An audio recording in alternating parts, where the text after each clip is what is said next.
The Joseph Smith translation of the Bible. To Joseph, it was one of the most important parts of his early ministry, but was essentially lost to the church for more than a century. Coming up next on the Joseph Smith Papers.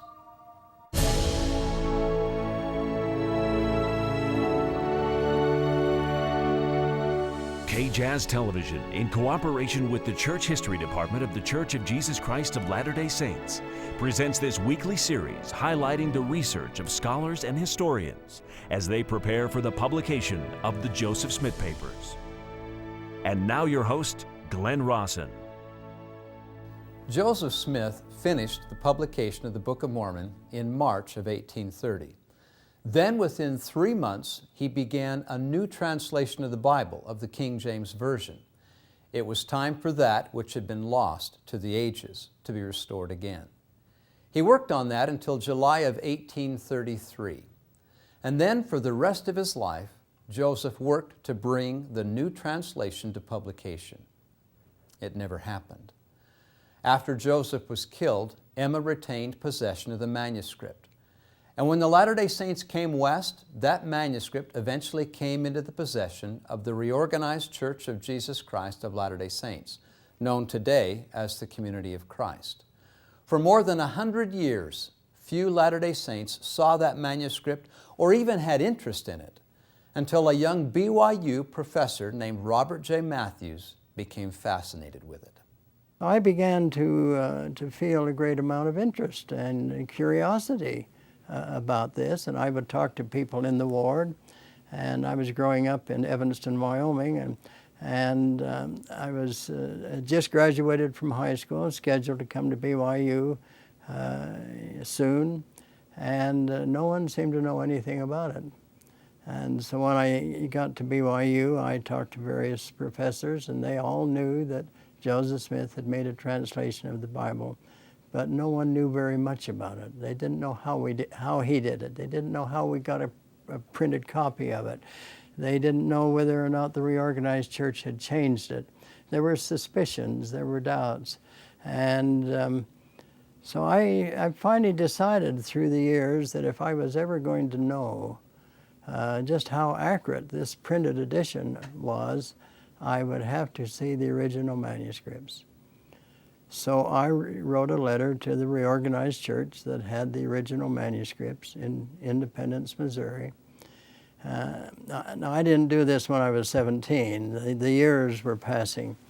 And I wrote a letter and asked their historian if I could come and see the manuscripts, and he wrote back and said no. And then I read in the paper that the historian had passed away and a new man had been appointed. He had a little different view, and I wrote to him, and he said, yes, you come to Independence and I will show you the manuscript. So all in all, I made 13 trips to Independence, Missouri, usually spent a week each time. And they laid out the manuscripts before me and the Bible which Joseph Smith had used, a King James Version. And I said, may I make notes? And they said yes. And I remember that it was on my birthday. I was 44 years of age that they first let me use the original manuscripts. And so every time I would go there, I worked with the very pieces of paper that Joseph and Oliver and Sidney and others had written on and handled. And I was, to say the least, exceedingly interested and energized to be doing this. So that went on for a long time. Until and then they said, well, we'll supply a typewriter for you. There are about 460 pages of manuscript, and I typed the entire 460 pages.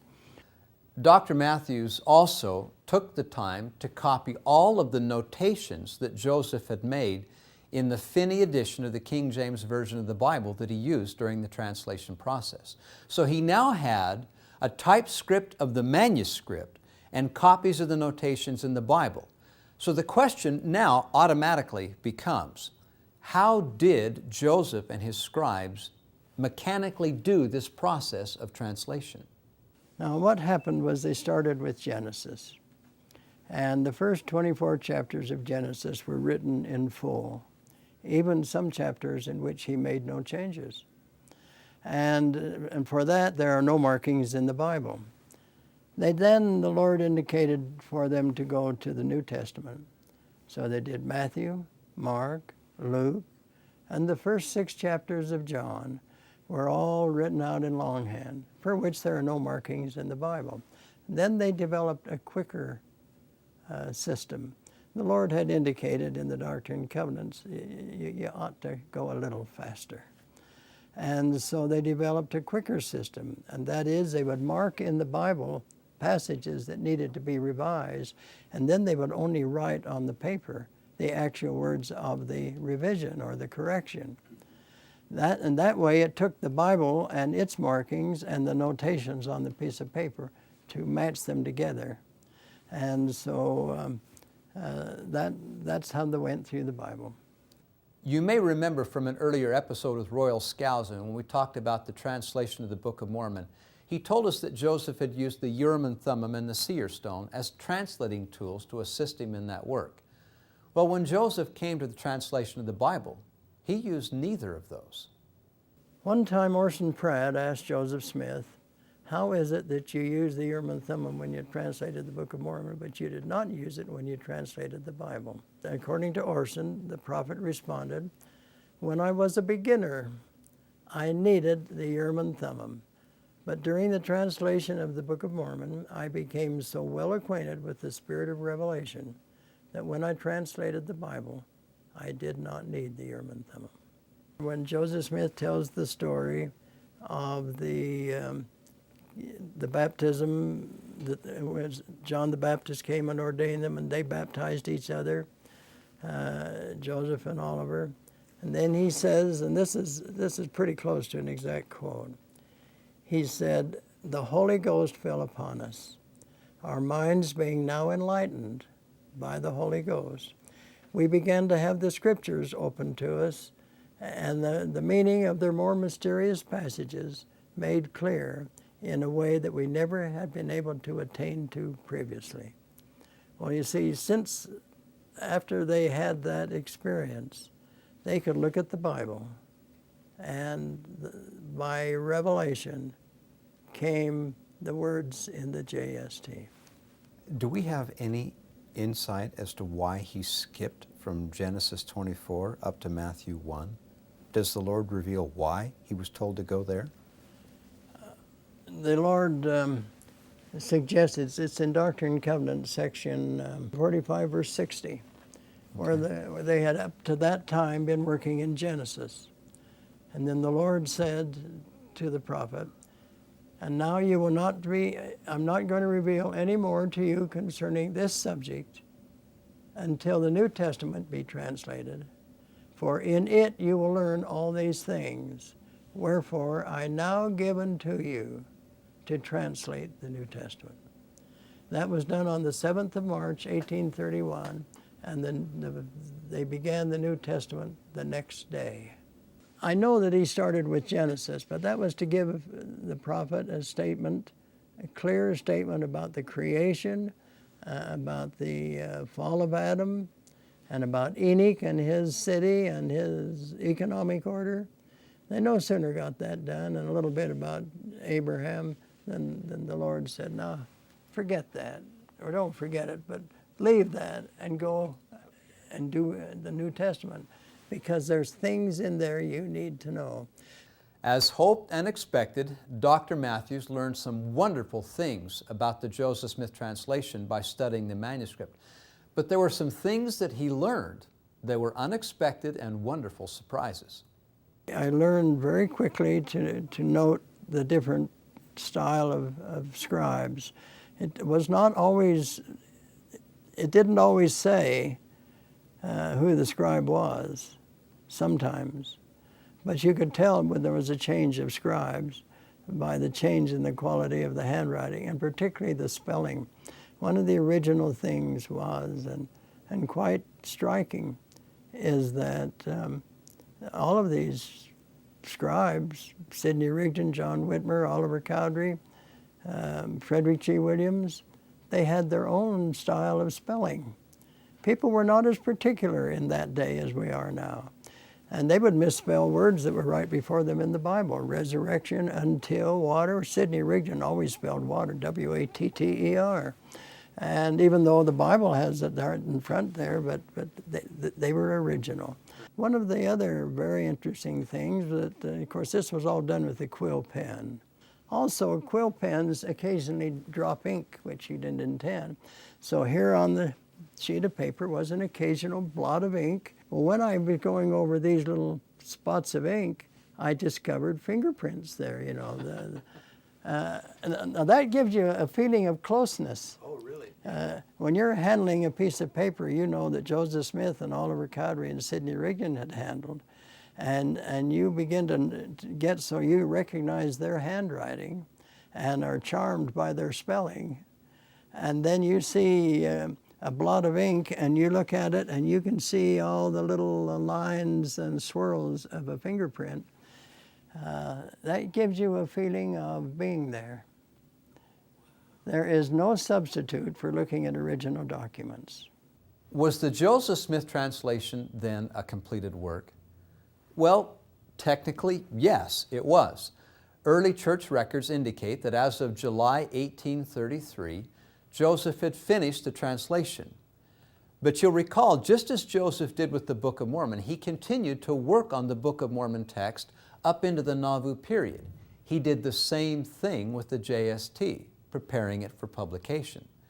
Joseph's original intent was to publish the Joseph Smith translation and the Book of Mormon together in the same volume, but it was just too big.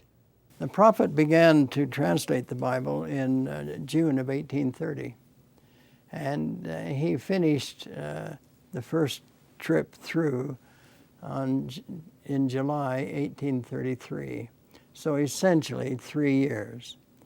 But then the remainder of his life, which is another 11 years, he would dictate various corrections, fine-tuning is what I call it, and marginal notes and so on into the manuscript.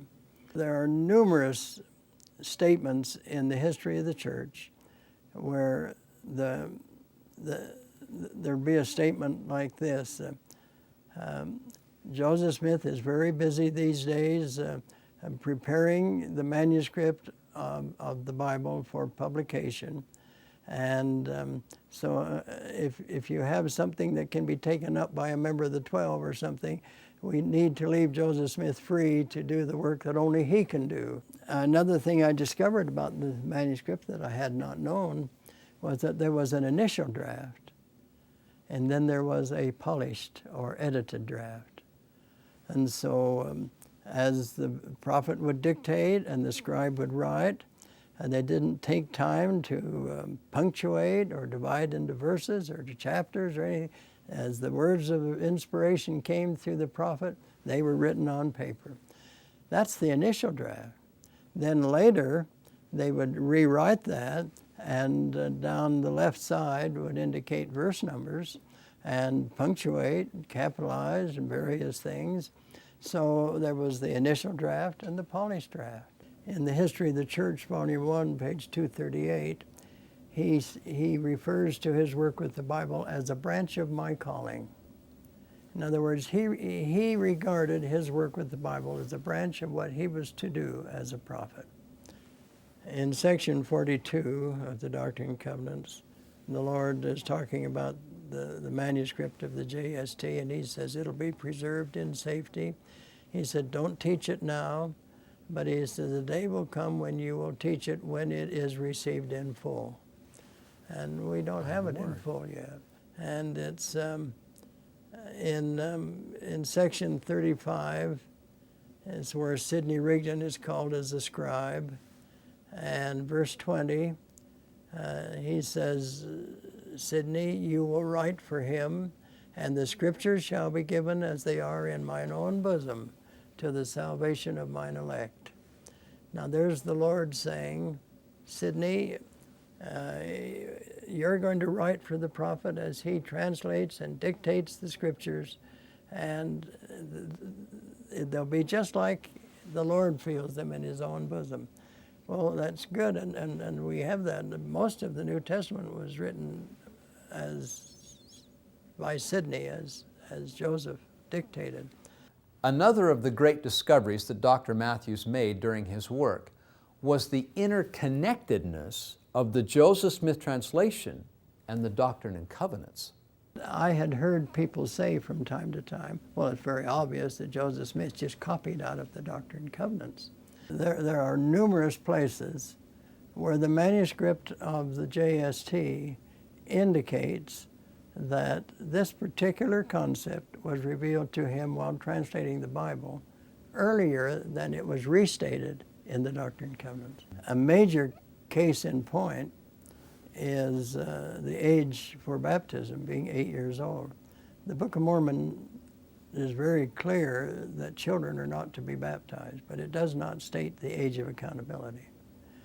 In the 17th chapter of Genesis, which the prophet was translating in April 1831, the Lord revealed to Abraham that the age of accountability and baptism for children should be 8 years old. Well, that occurs in section 68 of the Doctrine and Covenants. But the section 68 did not occur till November 1831. That was the first one I discovered that something was written more clearly at an earlier time in the JST than it occurred in the Doctrine and Covenants. When I saw that relationship, it put everything in a perspective that I had never thought of before. Joseph Smith looked upon the translation of the Bible with very high regard. He knew about it better than anybody else. And he would have known that this was his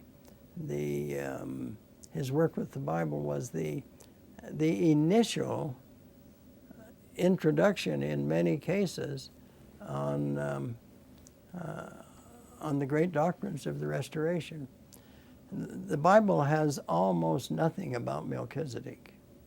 The Joseph Smith translation has quite a lot. Mm-hmm. The Bible has almost nothing about Enoch.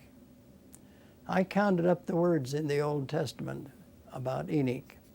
There are 119 words about Enoch.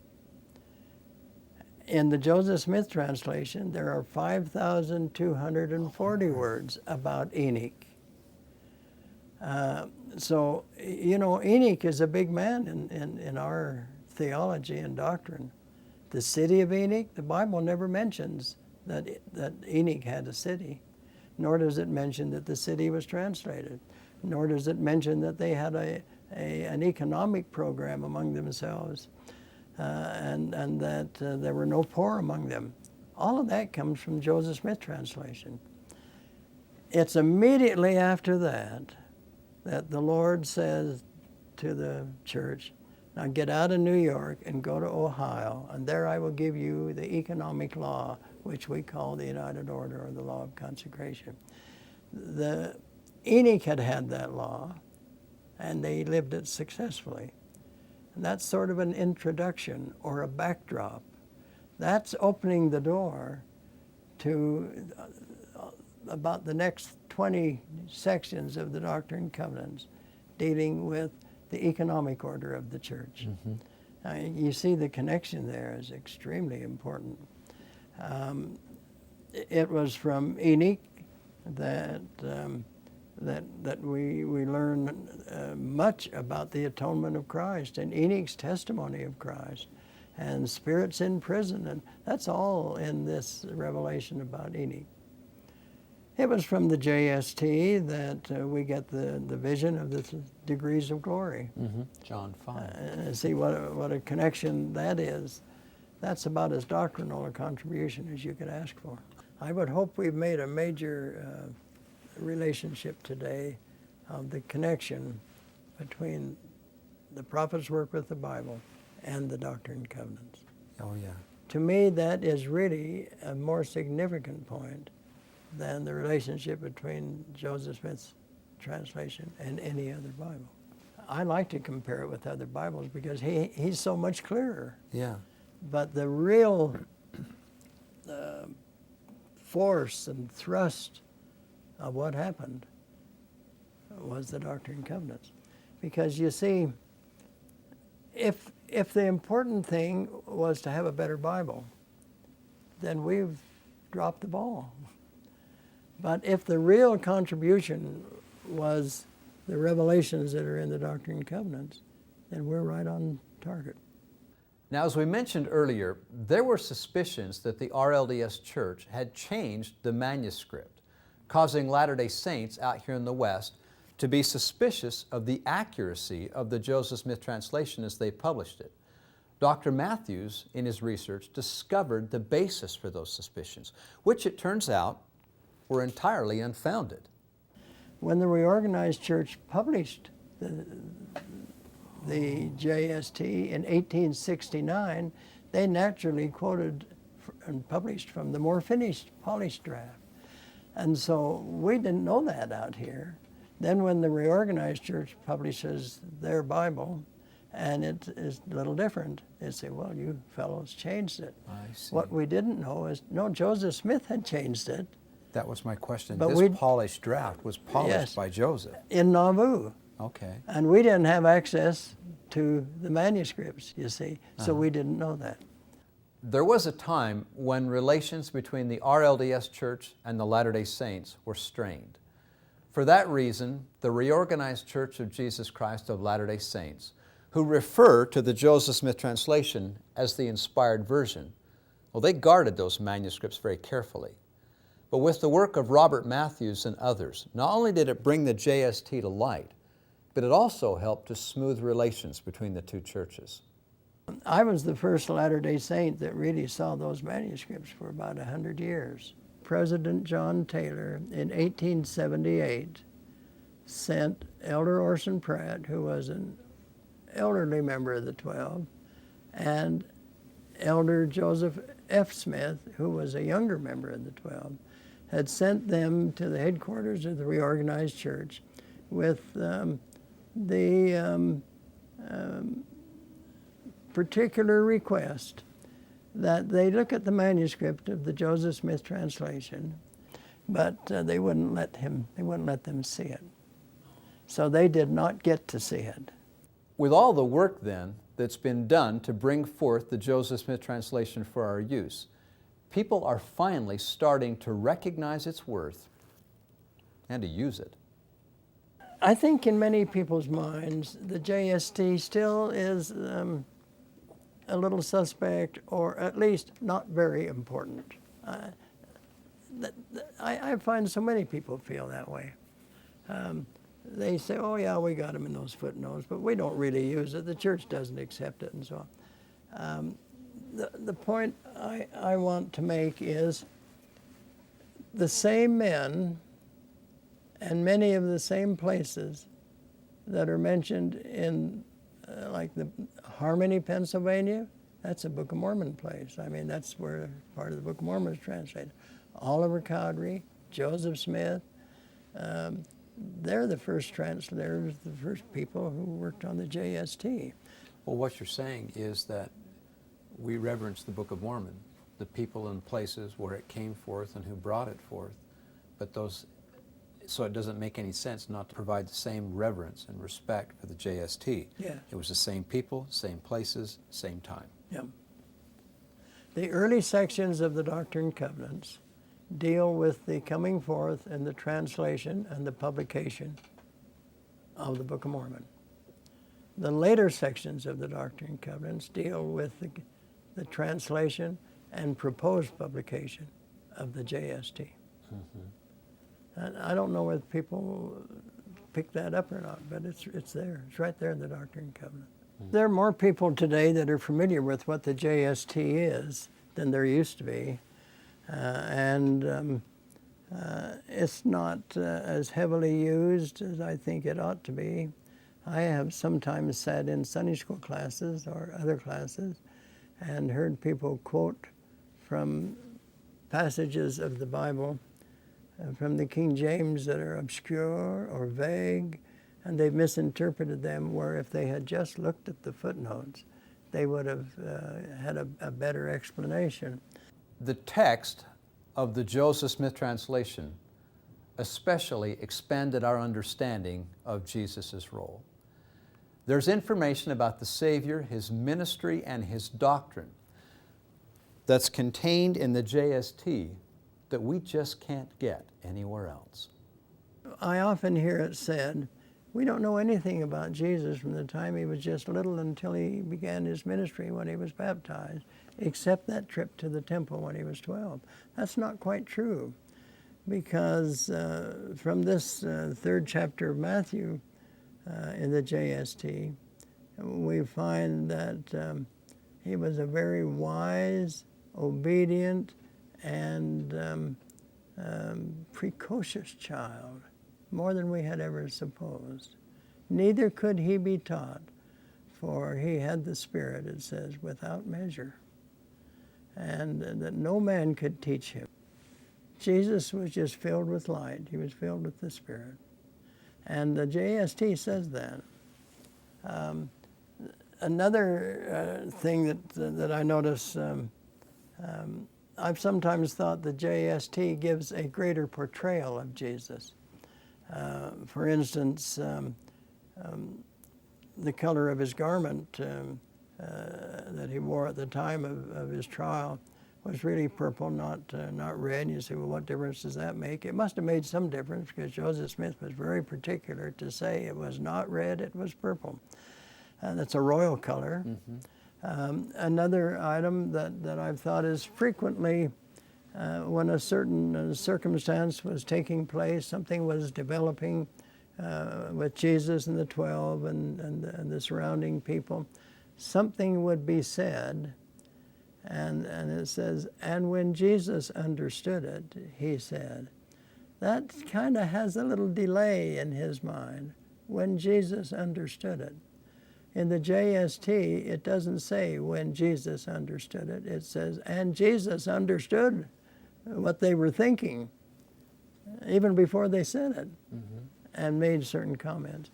He's a greater being in the JST than he is in any other Bible.